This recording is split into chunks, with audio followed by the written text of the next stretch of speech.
Welcome to HeartMind-ify. Before we start the show, just a reminder to share, rate, and subscribe to this podcast wherever you're listening to it. And please give us a 5-star rating. It helps us beat the big tech algorithms.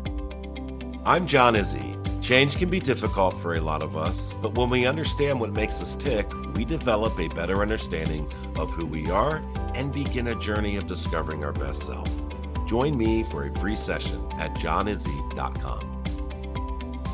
And I'm Kim Cordy, creator of the Emotion Chef Framework, an emotion management tool. Thoughts drive emotions, and emotions drive thoughts, but it's our emotions that drive our decisions and behaviors. Find out more at kimcordy.com. Sit back, relax, and enjoy the show.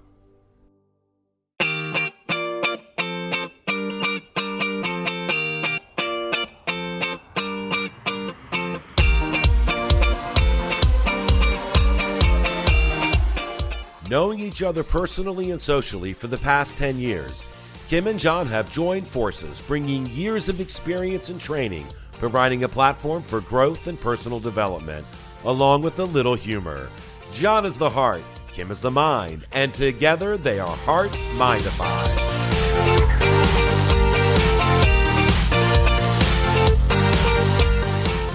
This is John Izzy, co-host of HeartMind-ify.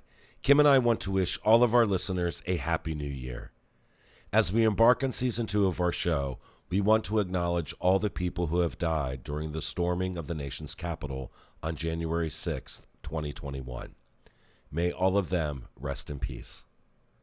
The recording of this show took place on January 7th, the day after the tragedy at the Capitol. Thank you for listening and enjoy the show. Well, Kim, Happy New Year. I think. Started off with a bang now, hasn't it? Oh my gosh, what a crazy turn of events yesterday.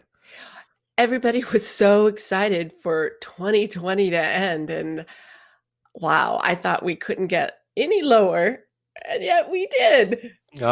We've become, you're going to have to pull us out of the dirt at this point. We're all 6 feet under. Oh, it's nuts. Yeah, it is crazy. And how do you explain this? How do you explain it?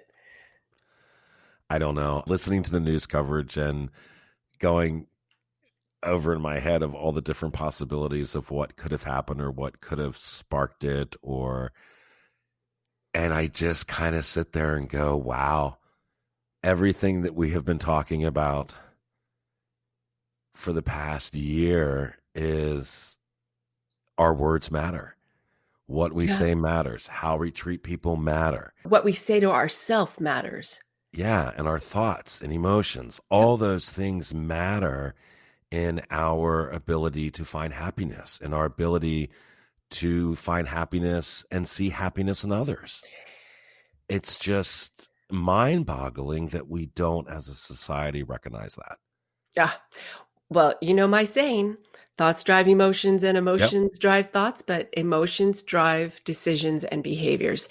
And if that wasn't crystal clear and fully evident, the thoughts that were propagated and just fed to these people, and they just ate it up, every last morsel, took it down to the Capitol and acted.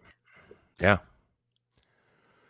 Enacted in a way where it takes our vernacular and puts it in motion physically, right? It's, we always talk about this class bully, and to stop a class bully, a lot of people will say, just knock him out and he'll never be a bully again.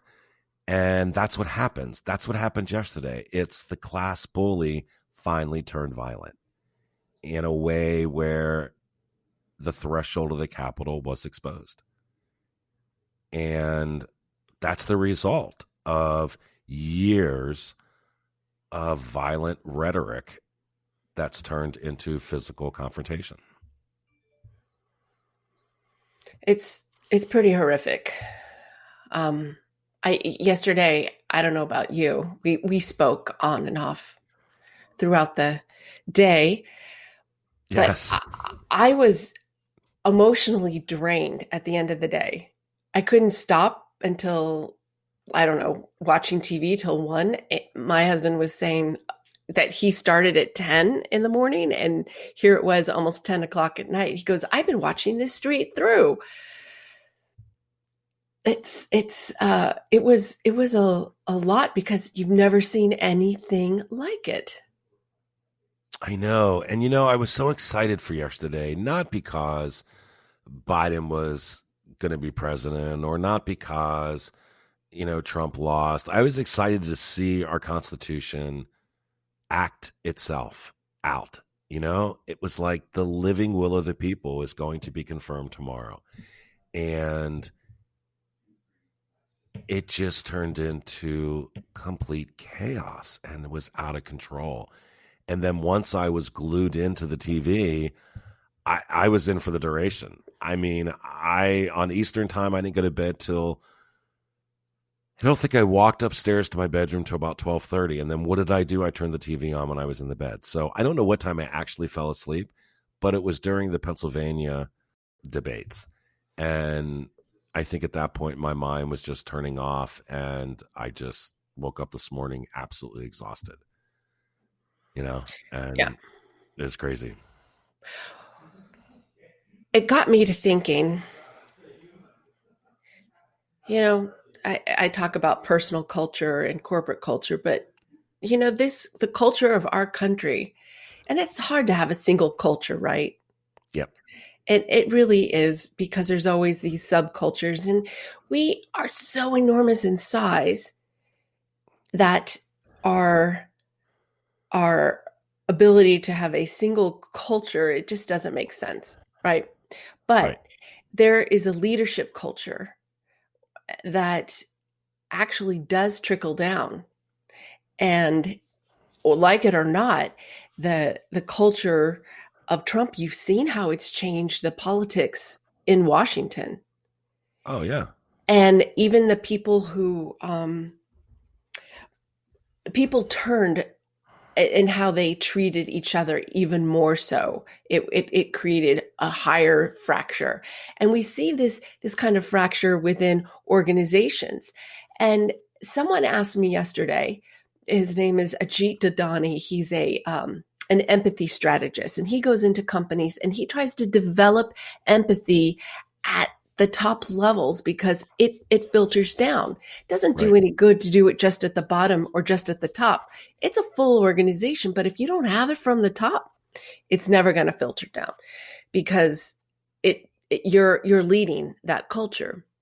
And he said to me, what he didn't say, he asked me, what would you say to an organization if it had that same type of fracturing within it that we see in the country? And communication, taking a lead in how you communicate and how you listen and how you accept other people's opinions and embrace them and truly respect them. It makes all the difference in the flippin' world. There's no Yeah. respect anymore. No. None. No. And I think what we're finding is that there's a cry from the American people that want change. There's a cry from the American people that recognize the division that is so deep in politics. And they're crying, and no one's listening to them that should be listening, right? It's like we're just going to continue to divide and continue to divide. And it culminated in yesterday's attack on the Capitol. I mean, that was the culmination of 4 years and prior years too. Don't Yeah. get me wrong. Yeah. Yeah. I'm I was not going to blaming say, yeah. I'm not going down that road, but it became, in the last 4 years, it became okay, yes. right? It Mhm. became okay to verbally assault people. It became okay. And that caused a huge division and culminated in yesterday's attack. that alone is something that we as a culture, we as a society need to look at within ourselves. Is that the type of human being I want to be? I can't shake the fact that the lady that was murdered, right, shot at the Capitol yesterday, decided that her choice to listen to Donald Trump was more important than her daughter and her husband. That act that she was going to do was more important than the people that she loves. And I'm not saying that she's a bad person by any means. I'm just saying that the choice that she made went beyond what she probably thought was going to happen when she got there. And then you get caught up in all the fanfare of the events that are taking place, and you forget, the people that care about you. You forget the people that depend on you, and your whatever is more important, becomes more important than anything else in that moment. And that's what happened yesterday with her. And that's horrible. That's just horrible, right? I don't know.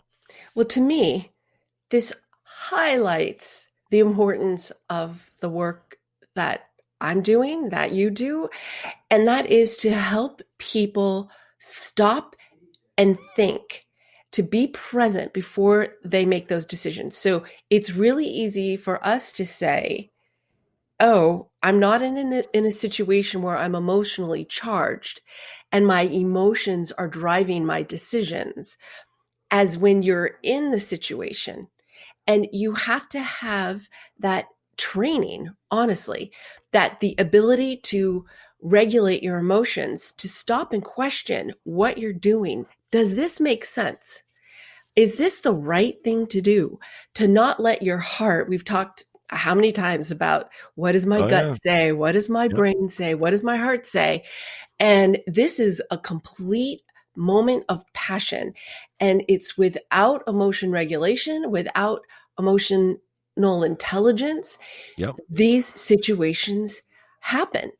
It's because there's no thought and there's no training to say, hey, I I need to be present here for a second. This is not smart. This is not right. The comment has come up, like they beat up a police officer.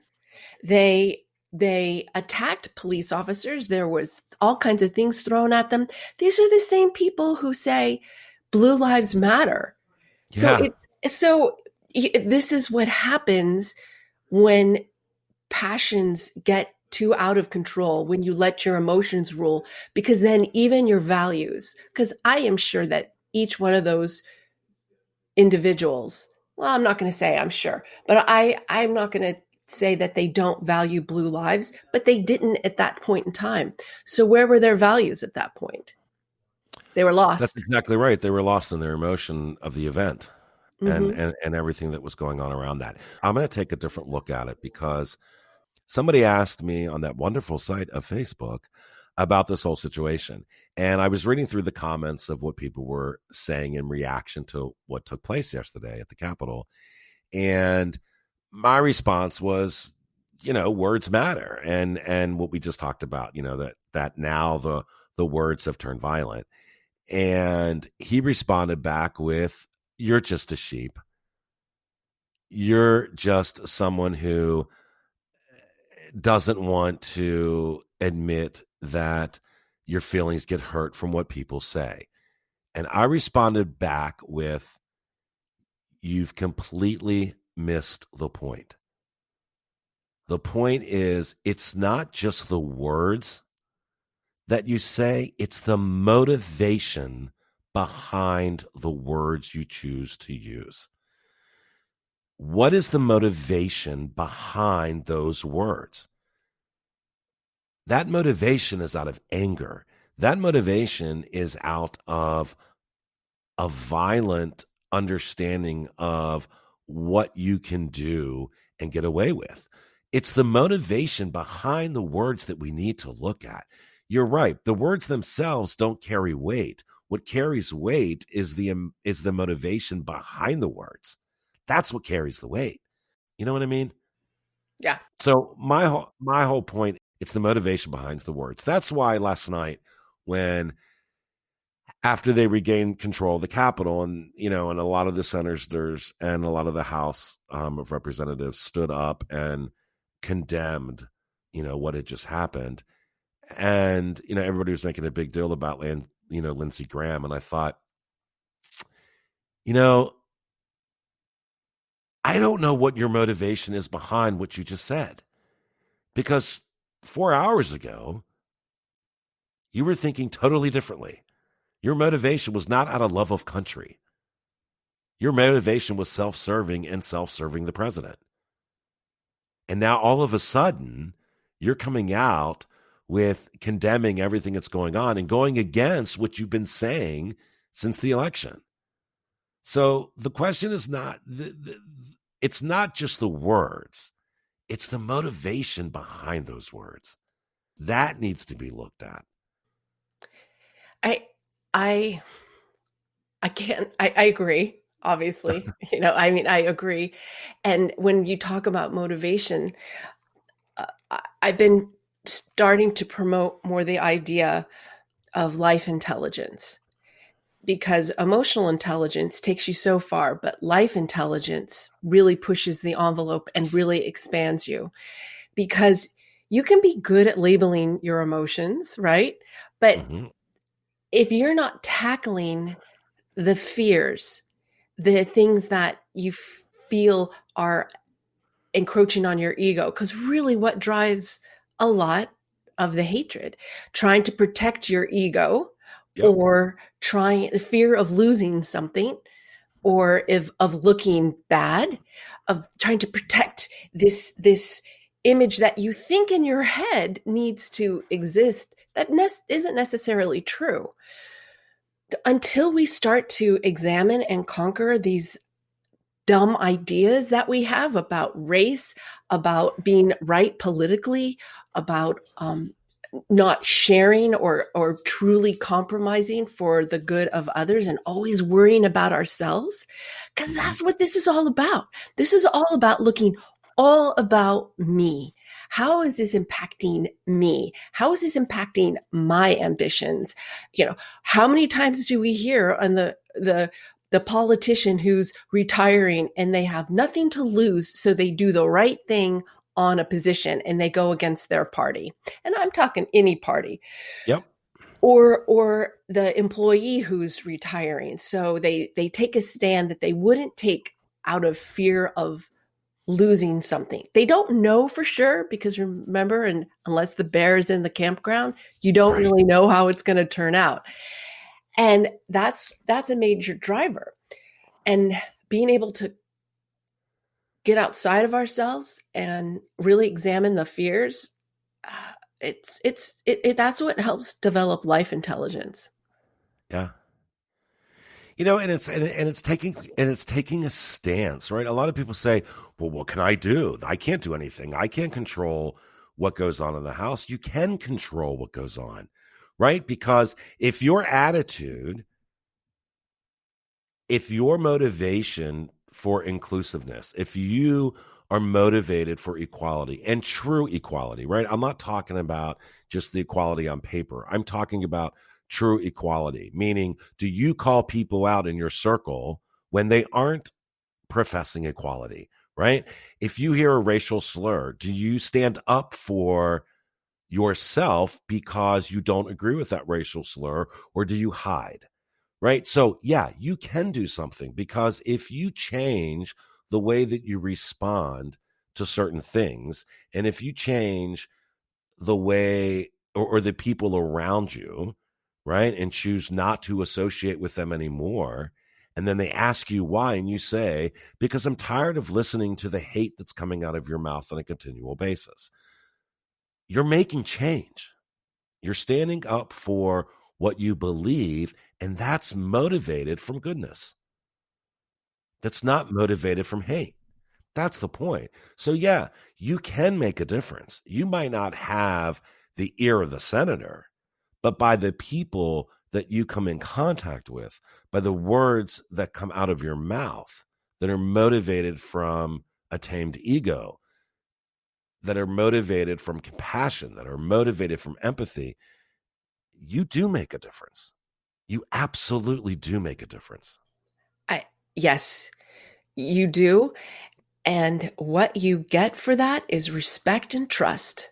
Yeah. Who respects or trusts a lot of the leaders? And I don't mean just political leaders. I mean leaders of organizations that you feel that your leader has your back. Even within families. Like, how can you respect or trust a parent, a sibling, uh, someone in your inner circle that you don't trust or respect? It's huge. In Yeah.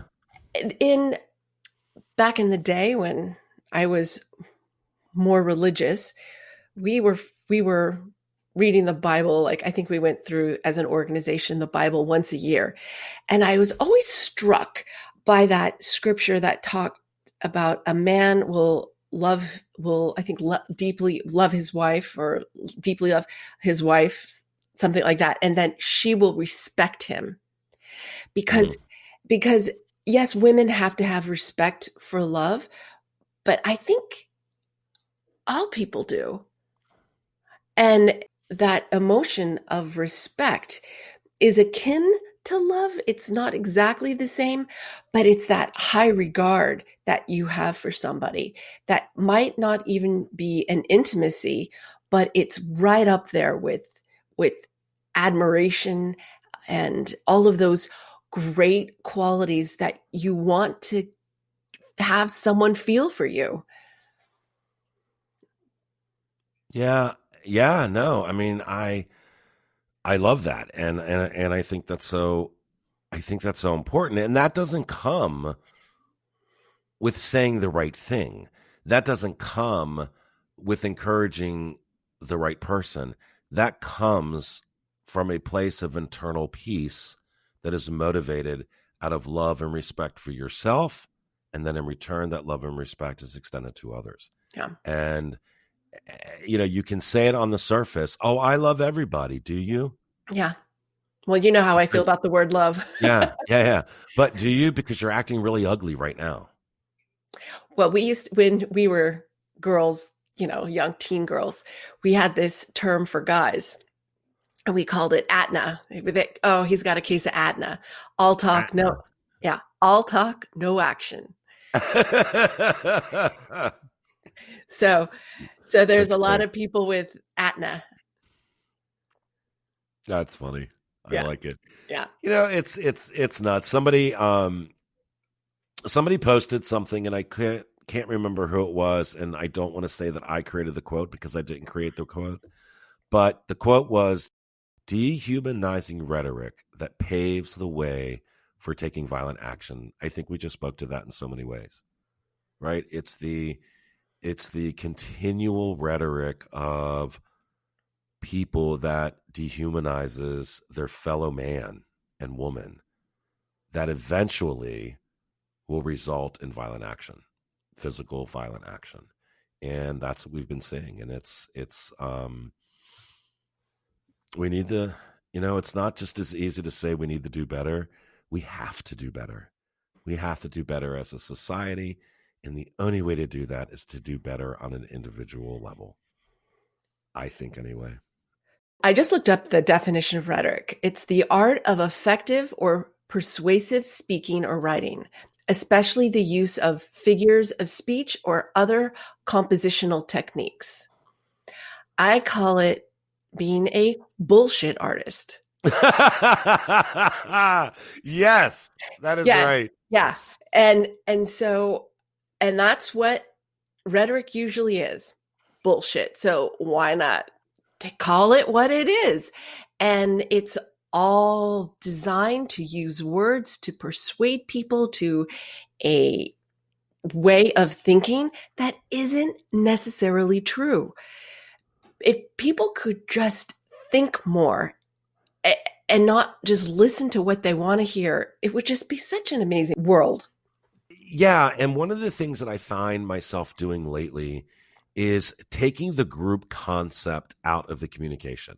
In other words, not talking about a group of people, but pointing out the person that's actually being a bullshit artist, right? So instead of saying, these damn Republicans or these damn Democrats, I'm now saying Derek Evans of West Virginia. It's putting a name to the behavior that you find disgusting, as opposed to categorizing the disgusting behavior as an entire group. If we begin to approach it that way, what we're doing is we're going to the crux of the problem, and we're not collectively pulling in people that might not respond that way or might not act in the behavior that you're suggesting they are, just because they're the same group within the same group, right? Because there are good people that are Republicans. My gosh, I have a ton of friends that are Republicans, and they're good-hearted people that will call out Trump and behavior within their own party as wrong. Those are the type of people that I respect. Those are the type of people that get my attention, because they're not saying all Democrats or all Republicans or all blacks or all whites. It's you are doing this. You are doing this, right? It's you're doing this. It's not everybody. It's you. That's very smart, because your brain doesn't know any differently other than what you tell it. Right. So if you say, oh, all these Republicans or all these Democrats or all these Jews or Muslims or whatever it is, your brain goes, oh, it's all of them. So no matter who you meet, who's a Jew or a Muslim or a Republican or a Democrat, it just goes, oh, you're whatever that label you assigned it. That's just how the brain works. It doesn't see, it doesn't hear, it doesn't smell, it doesn't taste, it can't touch anything. It is receiving data. That's why we have to be so careful about the data we feed our brain. Yeah. I never understood why people said, oh, playing these video games of, violence, that doesn't impact kids, or listening to this music that denigrates women and glorifies violence. Oh, that doesn't hurt anything. I call that rhetorical bullshit. Well, yeah, exactly. It's what we've deemed as a society as being okay. I can't stress the importance enough on the problem is individual behavior. It's not a collective body of people. So, if you want to make a change in a group, make a change within yourself. So let me pose this to you then, John. I just want to pose this to you. So let's just say, because it's so in the news, we're just going to go with this right now. Okay. The Republican Party there is a lot of talk about how they're going to have a hard time bouncing back from this. And there's a fracture there, like all the problems that have developed, and the perception of Republicans, the party, the GOP.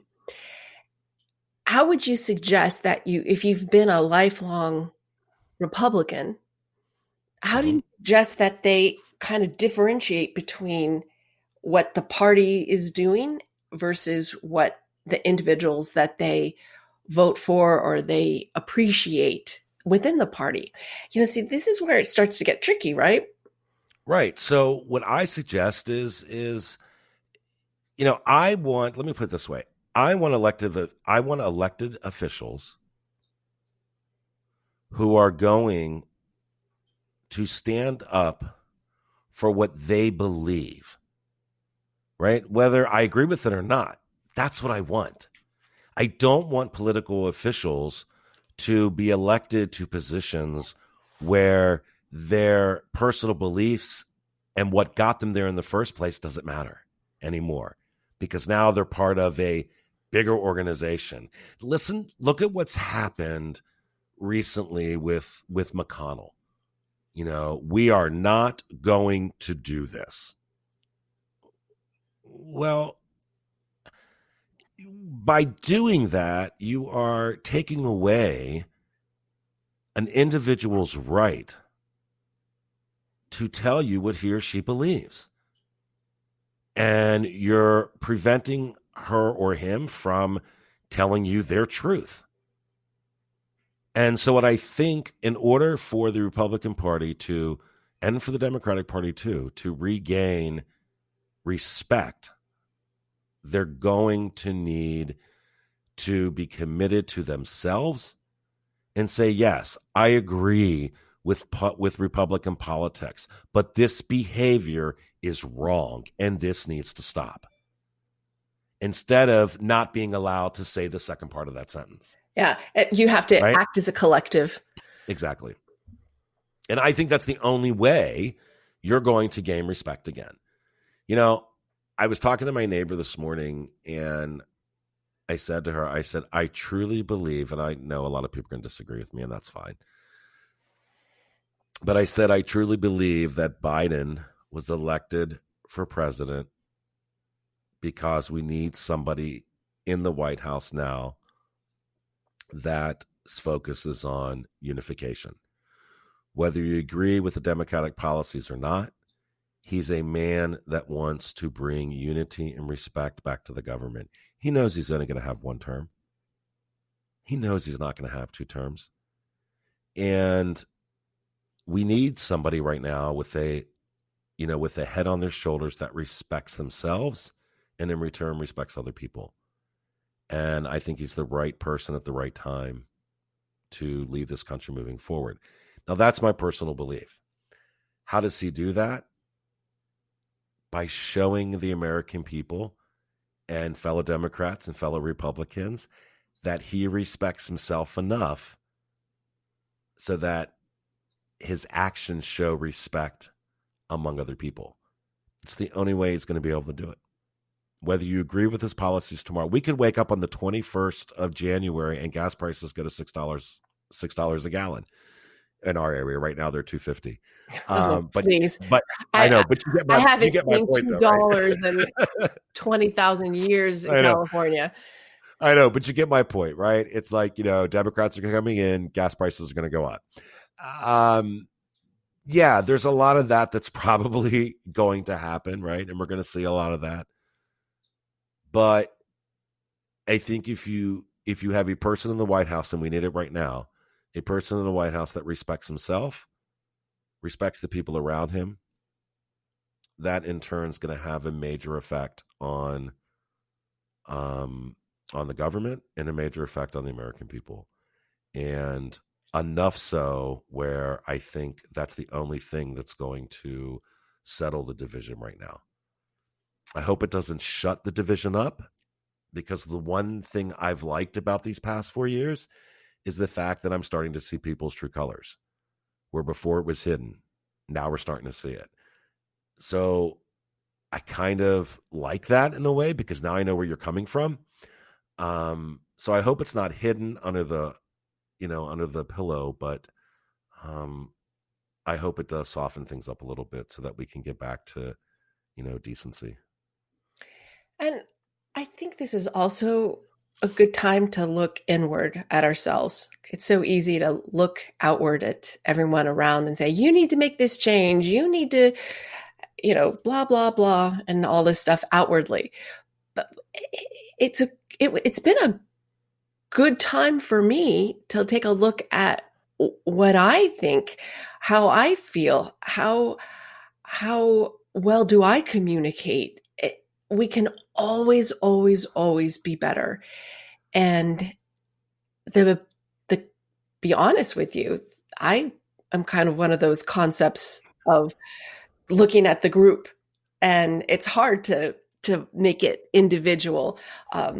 It's just natural. That's just how our brains work. So we can't fall into a trap where, oh, that's how we're made. Oh, that's my nature. I was born stubborn. which I was. So I Right. so I can't change. I can't be any different. Once again, bullshit. We can all change, and that's part of the glorious treasure of being a human. We can look at ourselves and we can make changes. I think that's part of why we're here, is to explore who we are and to become, as you like to say, the best version of ourselves. And Yeah. it's that journey that I have really discovered joy in. And it's not always easy, but man, I can't tell you how uh, this whole emotion chef and the process from where I was back in the early 2000s, when my life seemed to have fallen apart, and where I am today, the strength I have, the knowledge of who I am. And that is where your pillars lie. And when I say your pillars, I mean the strength and the foundation beneath you. Mm-hmm. No, I think that's awesome the way you just said that. And the one thing I would add to that would be, I was working with a client once that was talking about, we were talking about that. We were talking about being stubborn. We were talking about different behaviors that he has. And I said to him, I said, just because you're a stubborn personality, use that for good. Be stubborn on the things that you need to be stubborn on. Yep. Because they defame yourself or they defame another person. Be stubborn there. Look at the behavior that you, as you say, were born with, and how can you use it to benefit yourself and to benefit others? It's because there is a way to be stubborn and be positive. It goes back to what's motivating you to do and say the things that you do and say. Look at that. Look at the motivation. I think I told you I created that personal value statement. Yeah.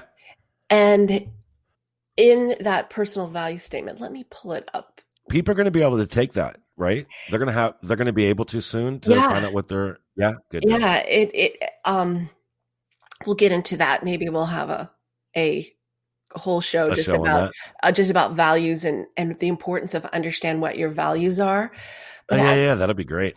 At the end of this personal value statement, when you see what you value and also uncover the things that need to happen for you to feel it, right? Because we all have values, but sometimes we mess ourselves up with the actions required for feelings. Because remember, emotions are driven by and drive thoughts and behaviors. So certain thoughts or behaviors will produce emotions. So right. It's uncovering what's behind that. And so when I summarize this, I ask, is there a pattern in your responses that's linked to loss, regret, insecurity, or fear? That is a good idea to look at when you think about your actions or your responses to things. Are they coming in just in life? Like when you're so upset about something, is this related to a loss, a regret, an insecurity, or fear? And you might be surprised how much that drives a lot of what you do, say, and think and feel. Yeah, you're right. And if you listen to the way that people around you talk to each other, that their speech is coming from a place of goodness, a place of love, a place of respect. But you can also tell by the way a person talks where their speech is coming from a place of fear, is coming from a place of anger or of something that has happened to them. You can tell that as well. So, like you're right. I mean, we need to do better, but we do better by understanding what motivates us in the first place. And without understanding that motivation, then we're just giving in to our current day's emotion. We're just giving in to our current day's thought. And that will spiral out of control. And we saw that happen yesterday. And my final thought about that is our current day thought and our current day emotions are produced from past events. Amen to that. Yeah, you're right. Yeah. So, Kim, do better. I'm going to try. And I will too. It's every day I do try. I know, me too. Sometimes I get caught in my own selfishness, but I'm trying. That's all we can do, right? Well, John, if we didn't mess up, we wouldn't have anything to improve on. How boring would that Absolutely. be? I don't know that I ever That would really be. want to be perfect. No, God, no. Yeah. No, because the devil inside of me won't allow it. And Whereas there's my mother used to say, and my cousin always says, you were the orneriest person I ever met when you were younger. I'm still pretty ornery. well, maybe some of us have a little bit more of the devil than others. Yeah, maybe so. All right, everybody. Thank you so much for listening to us. And Thank you, Kim, John. have a great week. All right. You have a great week, and thanks, everyone. Bye, John. All right. Bye-bye.